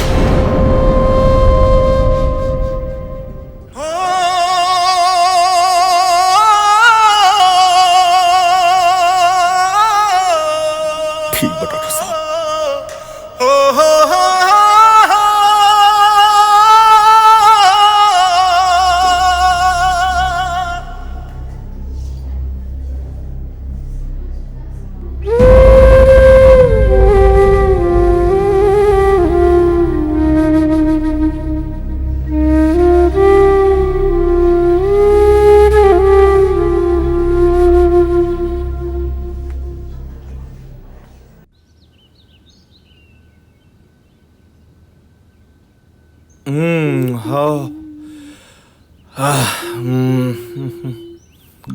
का हो जान, बड़ी खूबसूरत लगा तारू। रुआ हमसे बात मत करी। तोहरा के मालूम बा हमरा के सबसे ज्यादा अच्छा का लागेला?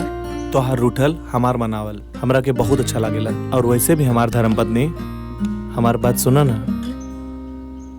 ई बताओ हमार धर्मपत्नी, ई रोमांस के मूड में काहे किसी आइल बाड़ू? रुआ हमरे से ना प्यार ना करेनी। अच्छा एगो बात बतावा, ई सब जोन हम कहनी है केकरा खातिर कहनी है? तोहरा खातिर। सच्ची? कसम खाई से। हमार कसम। तोहार के रिया।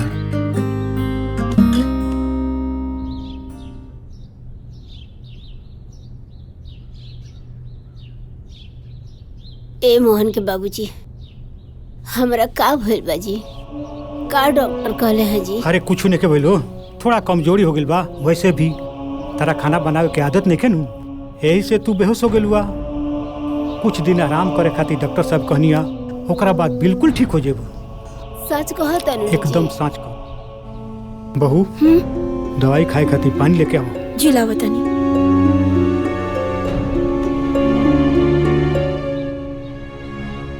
टेंशन मत करो, दवाई खइबू ठीक हो जाइब नु। हाँ ठीक हो जाइबू। ई काहे जाइल बिया जी? ई तो अलगे हो गइल बिया नु। वैसे भी एकर छुअल हम पानी ना पियो। हमार मझली आई नु, वो हमार ख्याल रखी। अरे तू काहे ऐसा बोलता रू? दुख तकलीफ में अपने लोग काम आवेला। ठीक बाजी।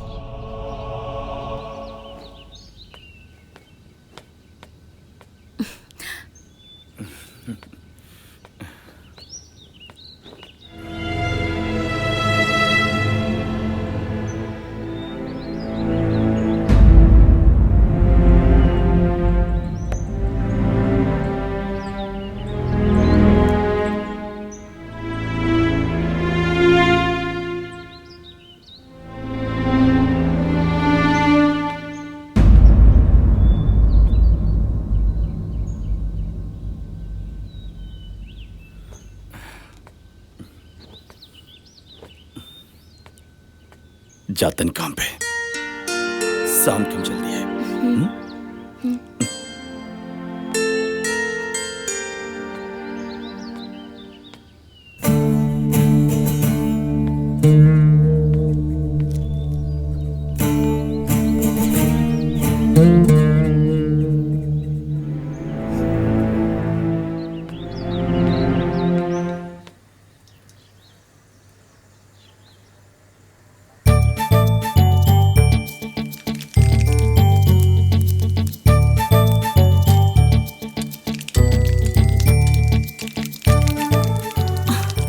बैठल बानी, जाई ना। दीदी देख ली है तो का सोची है? अरे केहू ना कुछ सोची, सब लोग अपना काम में बिजी बा। रउआ समझी लेना। तार हेल्प करता नी। डाल जल्दी बनाओ, माई के दवाई भी खियाए के बाटे। हो ये गेल बस, तनिक देर में हो जाई।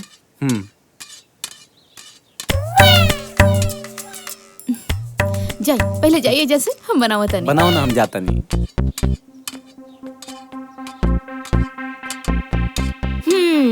का देवर जी, आज तो रउआ लौक गई नी। अरे तनी छोड़ दी। ठीक बा भाभी। अरे बबुनी, ये बतावे कौन ची का दवा?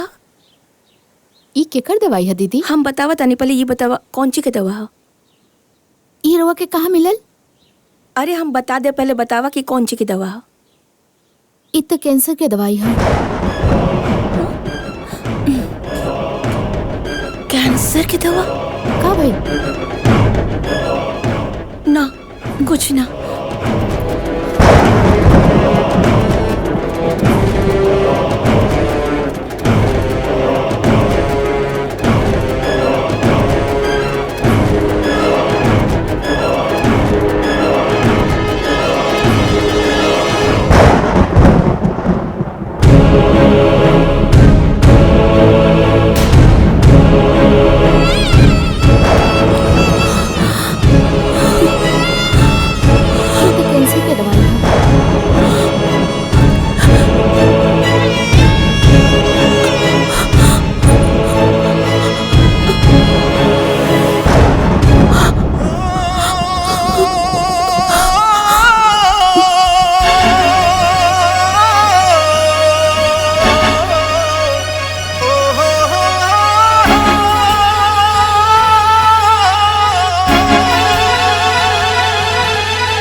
तनी बात करा दी भैया से। का बात बा? हमके बताई, हम वहाँ से बोल दे।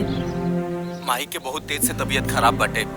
डॉक्टर साहब कहत रहे कि 5 लाख रुपया लागे। यही बारे में भैया से बात करे करला। तनी बात करा दी भैया से। आउ हमरा लगे नहीं कि वो फोन घरे छोड़ के गेल बनी। आइम तो बात करा दे। अच्छा ठीक बा, रखा तनी। का भइल जानवी? अरे वो सहेली के फोन रहे।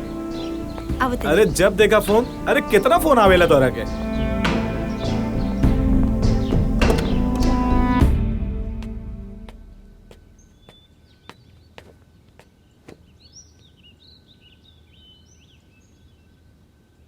पार्वती, का बात बा? गुस्सा में कहे बाड़ू? क्यों कुछ कहल का?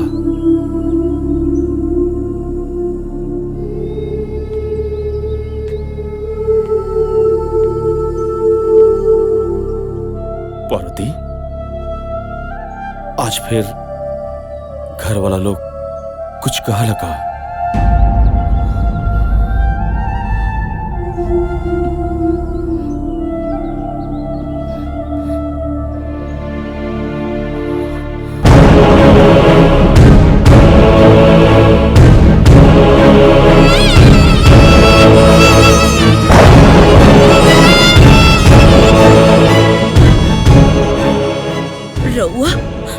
इतना बड़ बात हमनी से छुपवनी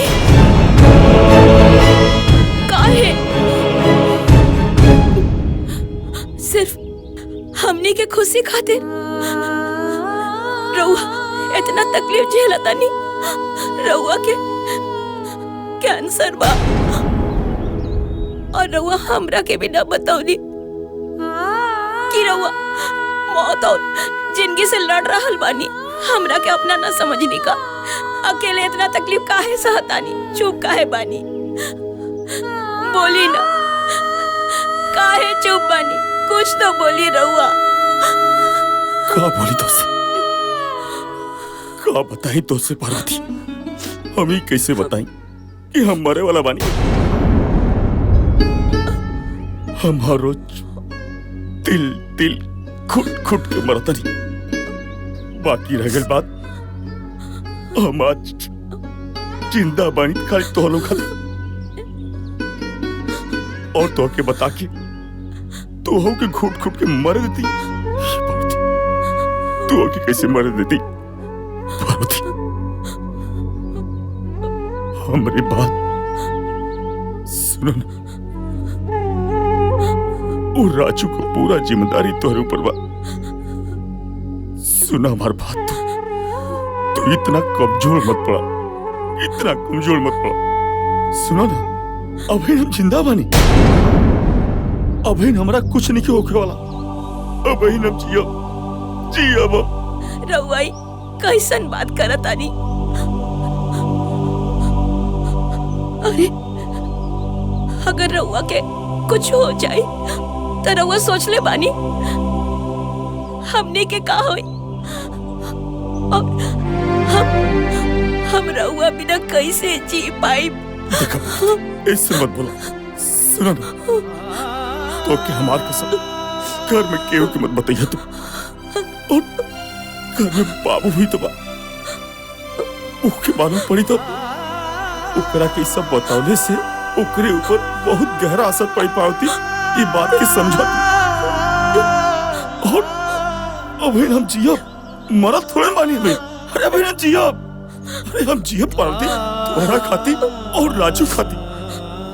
अरे हमें कुछ ना हो, तू बोलू ना, तू बोलू ना।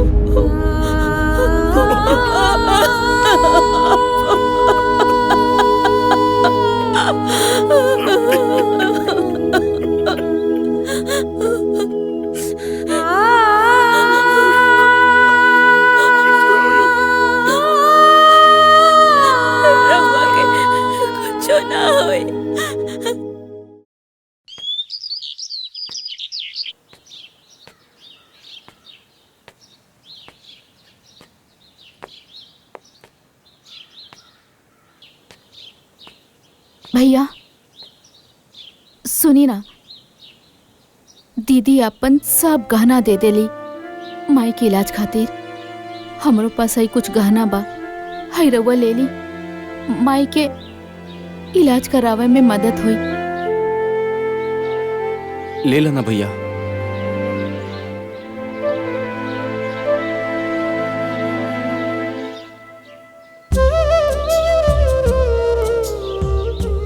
भैया अब आगे कैसे का हुई? तू चिंता मत कर, हम बानी ना, कहीं ना कहीं से माई के इलाज खातिर पैसा का इंतजाम हर हाल में जरूर करो मोहन। ठीक बा भैया, जरूर कर। चलो।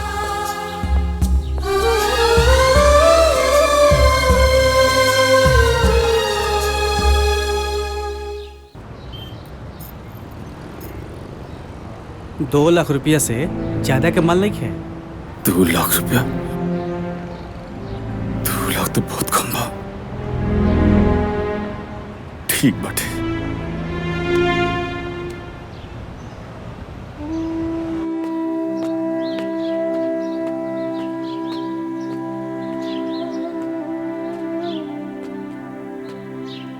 शंभू बाबू। हाँ नमस्ते। प्रणाम प्रणाम प्रणाम। मोहन रउआ के बारे में बतौले रहे, बड़ा तकलीफ लागल सुन के कि माता जी की तबीयत खराब बा। बस रिश्तेदारी के नाते हम रउआ के कुछ सहयोग करल चाहता नहीं, बस रउआ ना ना कही। हैला, अगर और जरूरत पड़ी तो हमरा से निसंकोच कह दिया, काहे कि समय पर अगर अपन आदमी काम नहीं तो काहे के संबंध। बहुत बहुत मेहरबानी आपकी। अरे ना, एमे मेहरबानी कोना बात के। अरे राउर माता जी जोन बानी वो हमरो तो कुछ ना कुछ बाड़ी। धन्यवाद।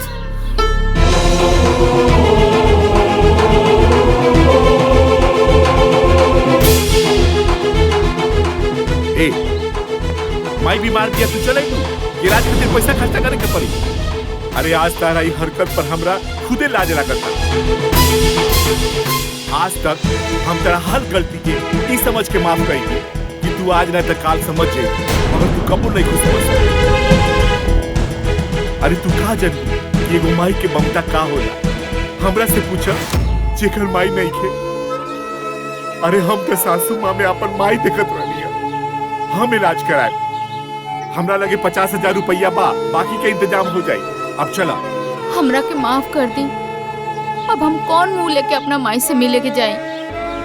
पता ना माई हमरा बारे में क्या सोची है। अरे कुछ ना सोची है, उनका ये बुझाई कि तू पैसा ले गई रहलू बा। चला चला चला आवा।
प्रणाम बाबूजी। खुश रही, खुश रहो। ये सब कैसे हो गए बाबूजी? हमरा तो दिव्या से पता लागल है कि अम्मा जी बहुत सीरियस बारी, मगर वह तनको चिंता मत करी। हैली 50,000 रुपया अभी इतने रहा, बाकी हम इंतजाम करें, मगर दवा इलाज में कोनो कमी नहीं करे के।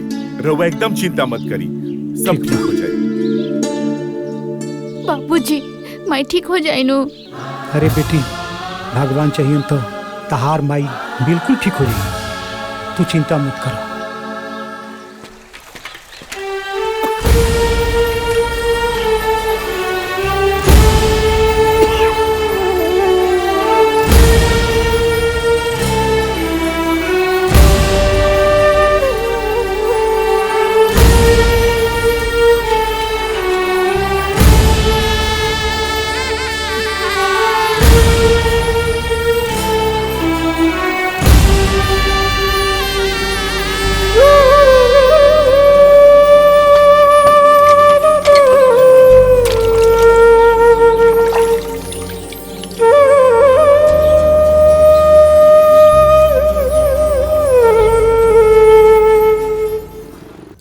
हेलो जानवी, कैसन बाड़ू? ठीक बानी। अच्छा, इतना दिन के बाद तो क्या हमारे याद आइल ह यार?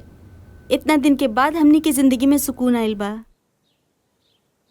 मतलब गांव छोड़ के शहर में लेके आइल बानी। बीजी बताओ। इतना परेशान कर देले बा लोग पैसा खातिर कि का बताई। केकरा से बात होता हो? अरे कोई ना, हमार सहेली बिया। ठीक बा भावना, हम तोरा के फोन करता नहीं। ठीक बा, बाय। का बात बा? रउआ जल्दी आ गई नी, लेकिन कुछ उदास लगा तानी। का बात बा बाबूजी? हम तो कहनी हा, लेकिन फोने नहीं खे उठावत।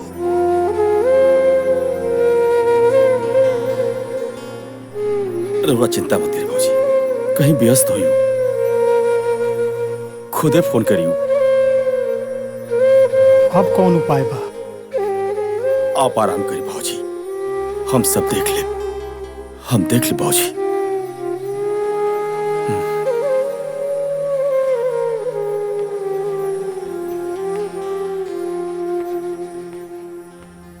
पता नहीं का है, आज माई बाबू का बहुत याद आवता हमारा के। एगो काम करा, तैयारी करा, हमरा के भैया भाभी से और सबसे मिले के बाद आज सबके होके याद आवता। ए जी, एगो बात कही। उ दिन दीदी खातिर साड़ी ना ले रानी, उ लेके चली का? दीदी के बहुत अच्छा लगी। का बात बा? आजकल फैमिली के बारे में बड़ा सोचता रो। ए जी, हम कबो न चाहत रानी कि हमार फैमिली से कोनो दुश्मनी रहे। बस हम तो ई चाहत रानी राउर 2 पैसा बचे। और हम का, दुनिया के केहू भी पत्नी ये चाहे कि ओकर पति के 2 पैसा बचे। कितना समझदार हो गई बाड़ी हमार मेहरारू। चली खाना खा ली।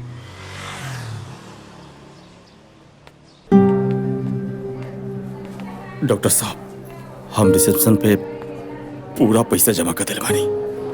अब माई का ऑपरेशन हमरे बढ़िया सो जाई ना। हम अपना तरफ से पूरा कोशिश करें, बाकी भगवान के मर्जी। भरोसा रखो, सब ठीक हो जाई। तू ठीक बाड़ा ना? हाँ ठीक बनी। अपन ख्याल रखिए।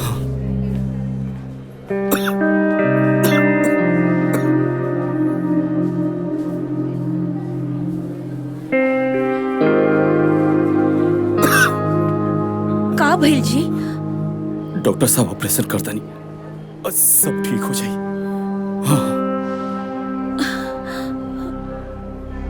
तार माई ठीक बड़ी बेटा? डॉक्टर साहब कहते ना ऑपरेशन सक्सेसफुल हुई। आप बैठी भाजी।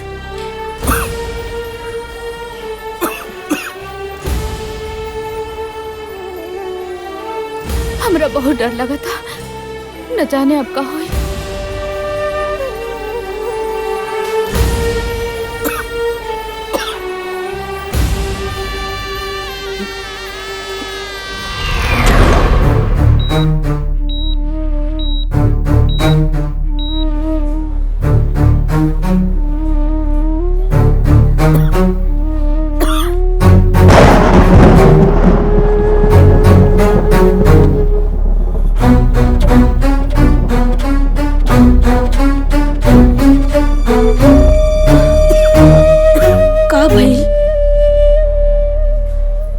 कुछ ना, अब ठीक बनी, अब ठीक बनी।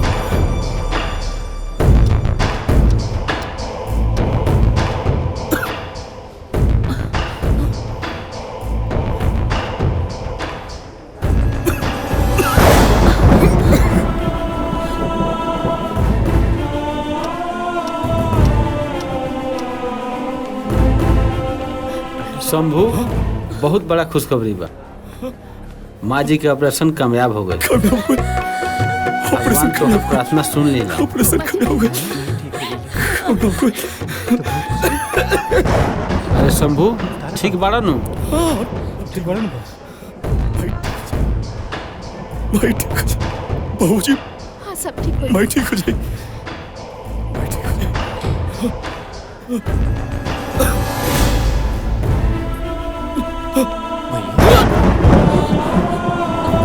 अरे शंभू, अब बहू काहे भागो? रउआ नहीं जाना। दीदी, बहुत बड़ा राज एगो अपना दिल में छुपा कर रखले रहनी। शायद आज वो बतावे के वक्त आ गइल बा। का राजबा डॉक्टर साहब? शंभू के कैंसर हो गइल। वो लास्ट स्टेज। लास्ट स्टेज पर? ना जाने कब का हो जाए। शंभू बेटा।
के बोली ना का भैया भैया का बोलता रखे भैया के का हो गई?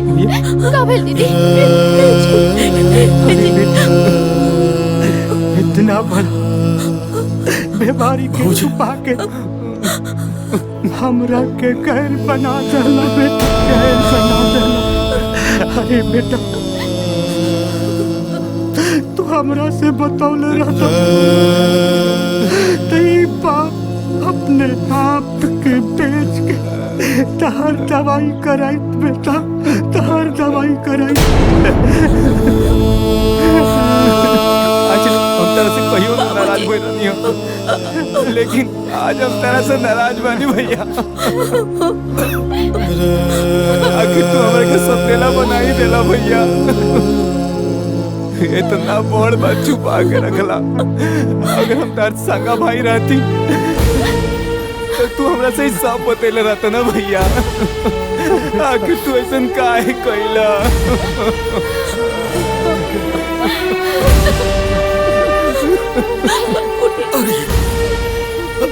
ऐसे मत।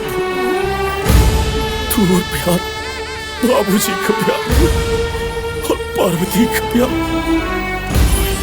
ये तो हमारे जीने का आधार रहा रे भगवान। ना तो हम तो कब का मर गिल थी, लगा था कि हमारा तो साथ बाबूजी देखिए ना, ये का दादी इनका क्या हॉस्पिटल ले चली बाबूजी।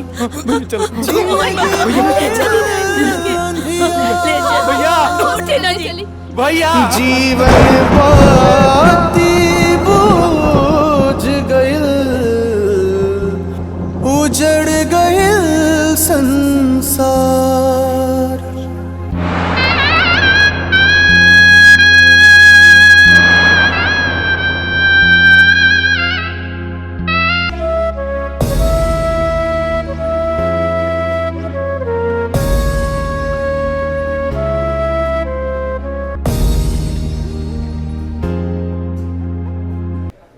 माँ जी आराम करी रहुआ, रहुआ उठी मत। डॉक्टर साहब हम ठीक हो जाए नो? हाँ माँ जी, रहुआ बिल्कुल ठीक हो जाए। राउर ऑपरेशन सही सलामत हो गइल बा। ई सब रहुआ बेटा के प्रयास के वजह से संभव भइला। हम जानत तनी कि हमार मझिला बेटा हमरा के ना छोड़े। हमार मझिला बेटा नु ऑपरेशन करौले है। कहाँ बा हमार डॉक्टर साहब? हमार मझिला बेटा कहाँ माँ जी अभी भी रहुआ आँख से पर्दा ना हट। राउर मझिला बेटा ऑपरेशन तो दूर, रहुआ के देखे तक ना आइल। का रहुआ तो जिंदगी में कोनो अच्छा कर्म कैले होके कि बड़का बेटा जैसन औलाद पैदा।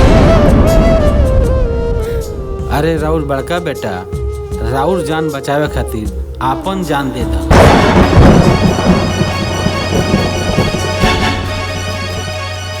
रउआ तो पहले से ही अपन कैंसर के इलाज करवा रहा हूँ। माँ जी के ऑपरेशन खातिर इतना सारा 5 लाख रुपया रउआ कहाँ से लेके आए? आप चिंता मत करिए डॉक्टर साहब, हम अपन कैंसर के इलाज छोड़ दें, लेकिन माई का हम इलाज जरूर कराएं।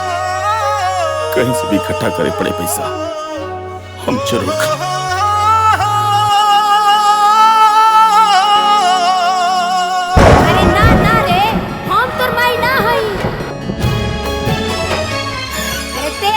से पैदा ना हो सकेली, तोरा जैसन औलाद हमरा ना चाहिए। आइल जमाना कि दुगो आँखी देखे परिवार हो, दुगो आँखी देखे परिवार। मन करे जहर मार खाई मर जाईती, अपन जान दे दिला डॉक्टर साहब, हमरा बेटा के पास जाए दी। निकले नया धाम जा हमरा के जाए दी। माँ जी रउआ आराम करो, रउआ उठी मत। कितना भागन बानी हो खेला बिहान।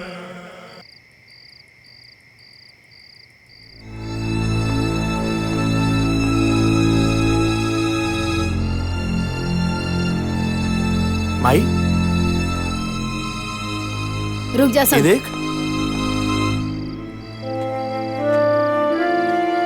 का भइल माई? ऐसा के बता जे आइल बड़ा तू। हाँ का बात चल बा जवन लेवे आइल बड़ा? अरे सब कुछ तो खत्म हो गई, सब बर्बाद हो गए घर में। तू ऐसे काहे कहता रे माई? मत कहू हमरा के माई, हम तोर माई ना है।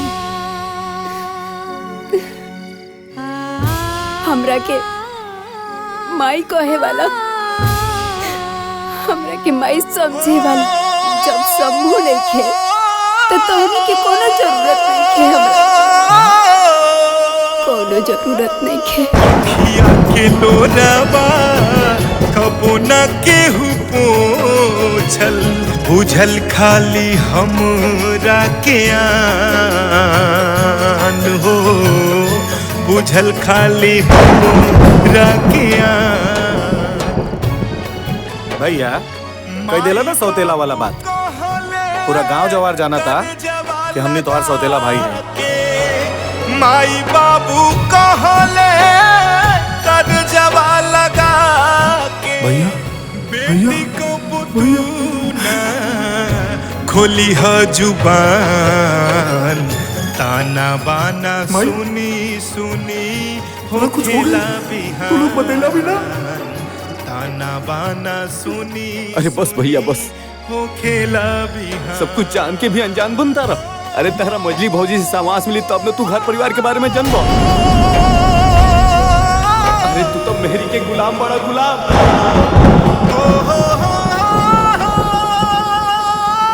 तोरा मेहरारू के लगे इतना बार फोन करनी, लेकिन तोर मेहरारू ना उठौलस।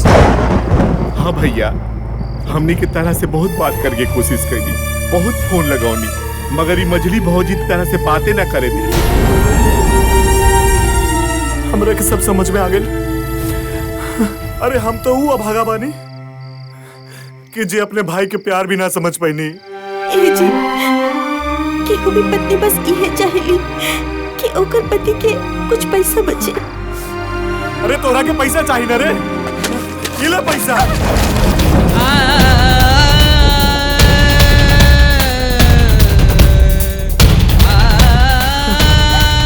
खाली एकरा वजह से अपने राम जैसे भाई के हम खो दिए, सिर्फ एकरा वजह से।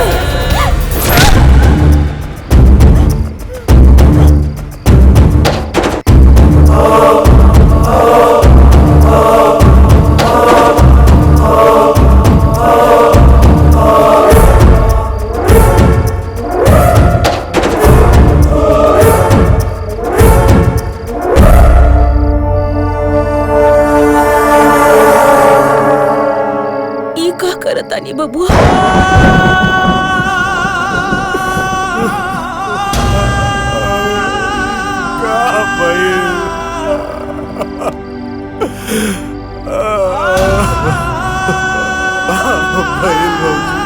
बुरा के माफ कर दी भौजी।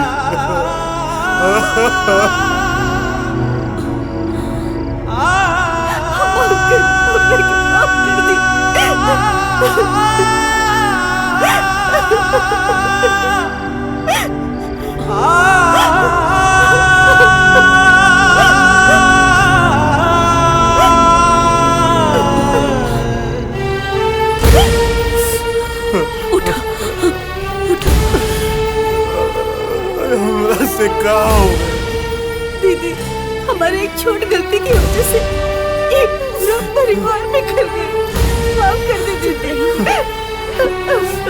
बबुआ जौन होके के रहे वो तो हो गए।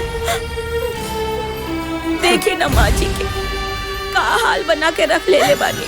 हे माई, हमरा के माफ कर दे माई। बेटा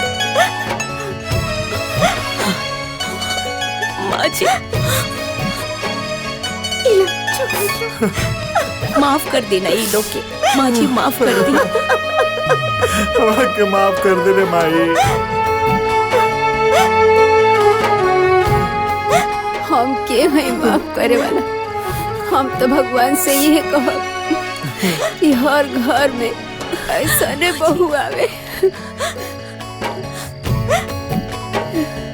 बबुआ तुम्हार भैया हमेशा चाहत रहलन कि ये परिवार हमेशा सुखी रहे और ये जहाँ भी हुई हन बहुत खुश हुई हन।